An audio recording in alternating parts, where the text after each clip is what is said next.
Hello everyone, welcome back to the Navigation Bootcamp by Peter van Geit through ultrajourneys.org. In this module 8, we're going to talk about contours, contour lines, and topographic maps, which are probably the most fundamental terrain properties for any explorer or anyone who wants to make their own path through a new mountain range.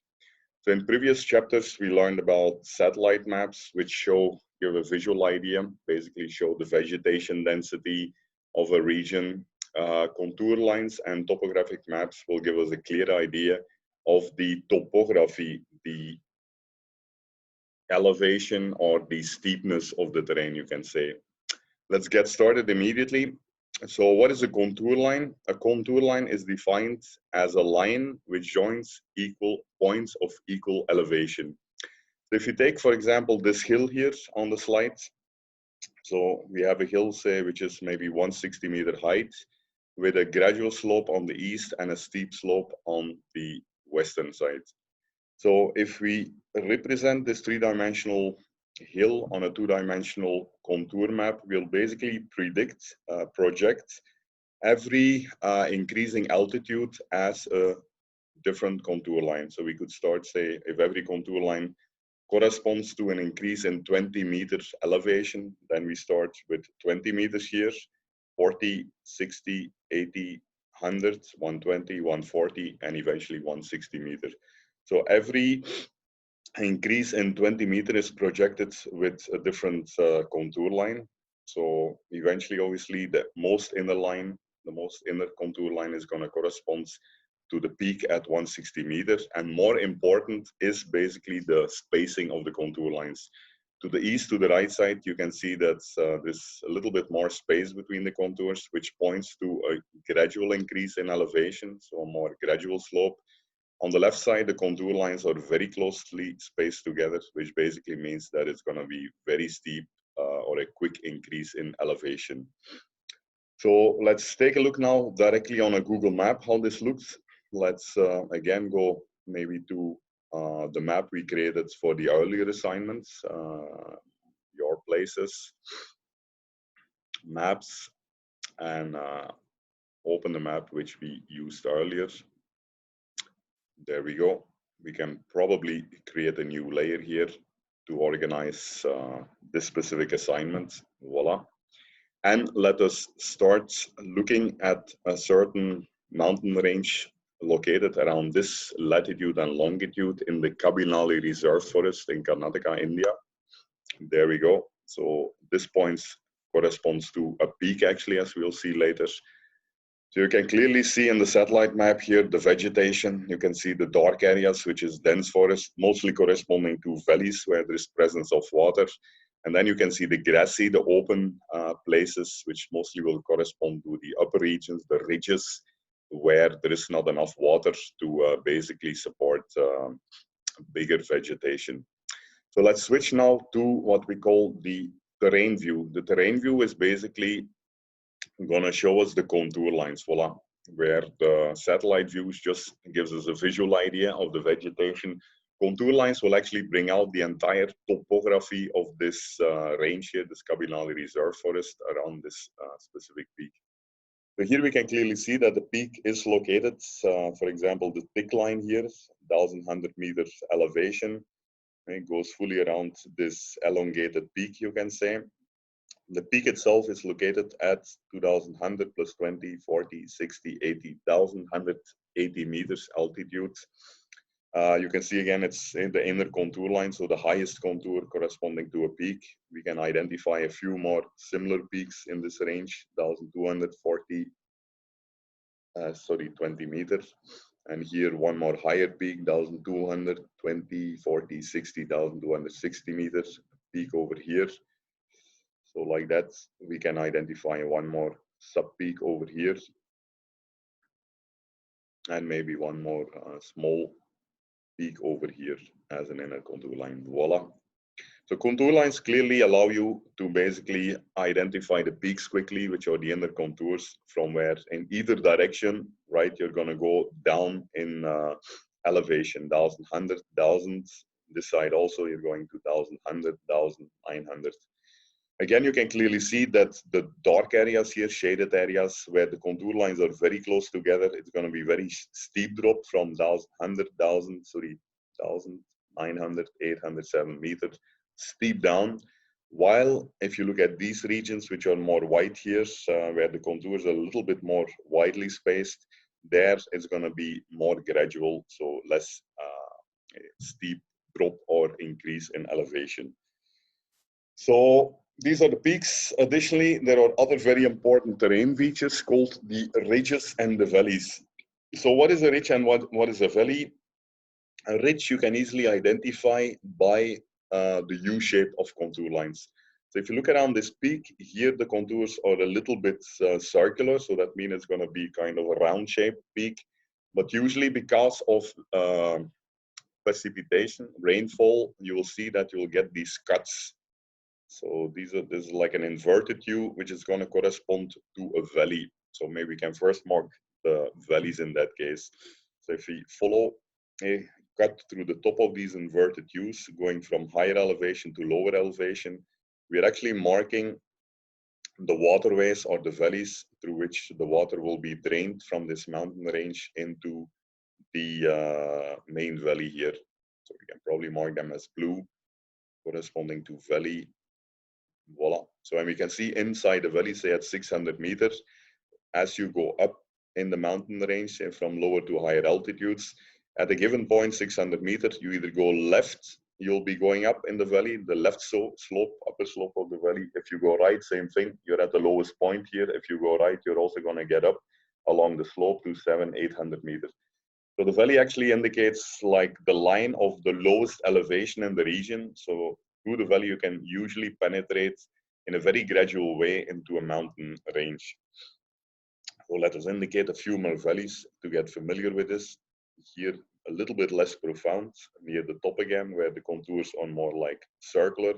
But as the water collects and the water cuts deeper in the terrain, you will see these contour lines bending, creating inverted U's corresponding to small gullies or waterways or valleys, as we call them. Voila, there we have a second. And let's maybe do one more over here. So let's indicate one more line here. Here again, right? A little bit straight or either circular, doesn't show much. It's like a flat slope. But after a certain amount of water gets collected, we can see the contours being cut by water over the years, cutting inside the rock and creating these inverted U's. Voila, we have marked now 3 valleys in this mountain range, which will be useful either for hiking and also for finding water. The water will always be present in the valleys.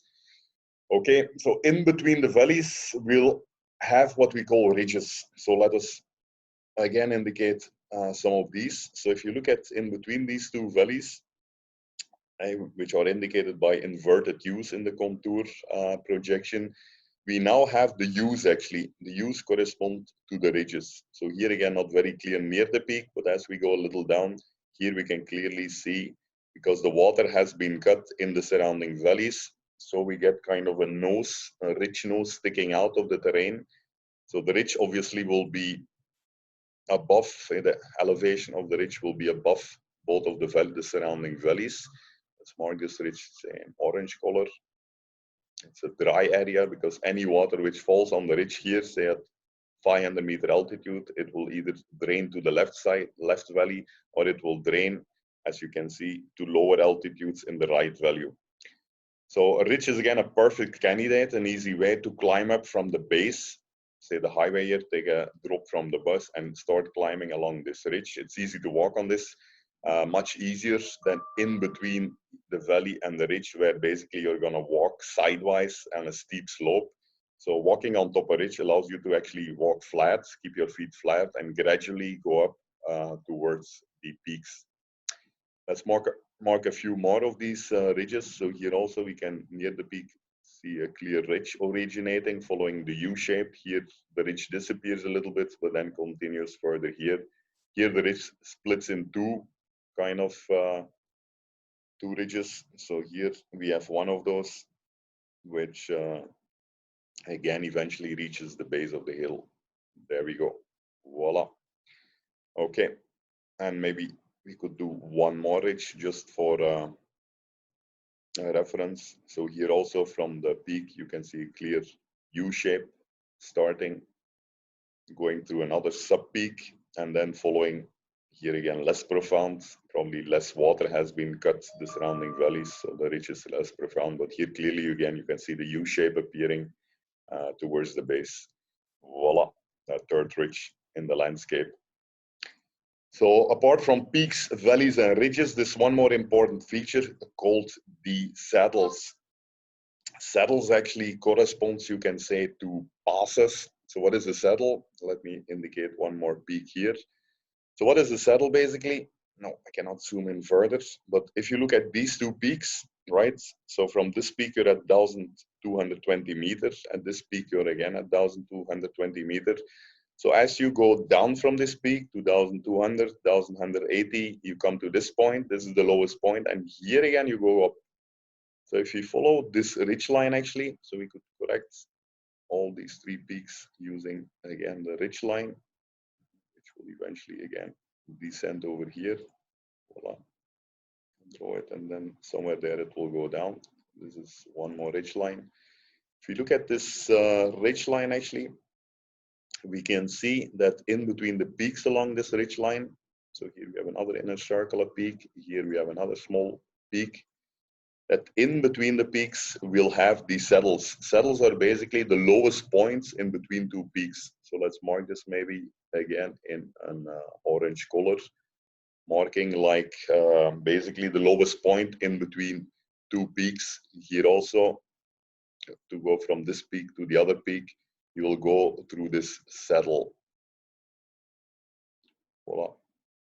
Here you actually keep going down a small peak. Here again you have a more profound saddle between these two peaks. Voila. So these are basically the four important terrain features will be very useful to plan your journey through a certain mountain range. There we go. Yeah, that's it basically.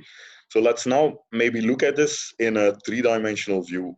So in Google Google satellite view, you don't get a pretty clear picture actually. But if we export this to a KMZ file, we can import this in Google Earth and get a better three-dimensional view. So let's open this one and voila, there we go, in Google Earth. And now you can clearly see by moving with the shift key and the mouse rocker, you can move around this entire range and you can clearly see the blue lines, the peaks basically here. The peaks, in between the peaks you see the saddles, basically the lowest points in between two peaks are the saddles. You can clearly see the ridge lines on top of connecting all the peaks, or going from the peaks basically down into the valley. Again, as a ridge is the highest point, any rainfall that falls on this immediately either flows to the left side or to the right side into the surrounding two surrounding valleys. And given the lesser amount of water here, the ridge will typically only have grass or be exposed in rock, while in the valleys in between two ridges, you will get dense vegetation, clearly shown here in the satellite view. One more interesting feature to look at these ridges and understand these peaks, ridges, and valleys in a three-dimensional view is by overimposing the contours on top of this three-dimensional view.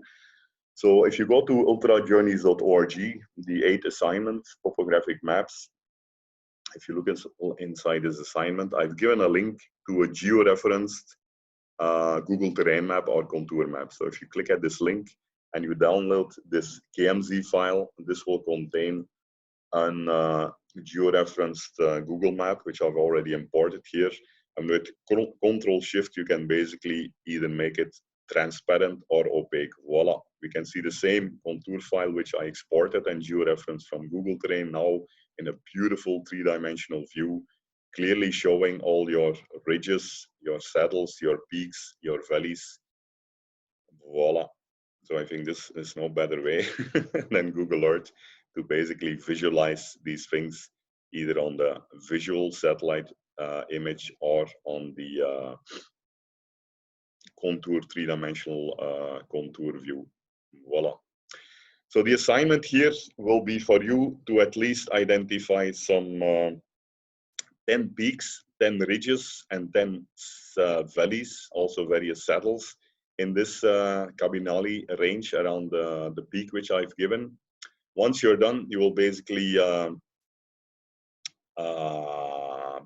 take the map, the link to your map, voila, you will copy this, you will go to ultrajourneys.org and submit your assignment using your email ID, click a link to the map, submit it for me to review and give you feedback, voila.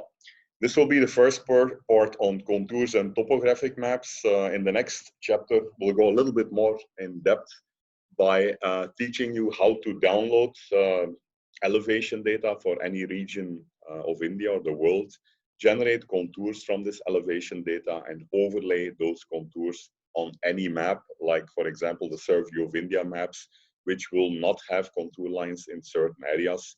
So in that case, it will be pretty useful for us to be able to add those contours.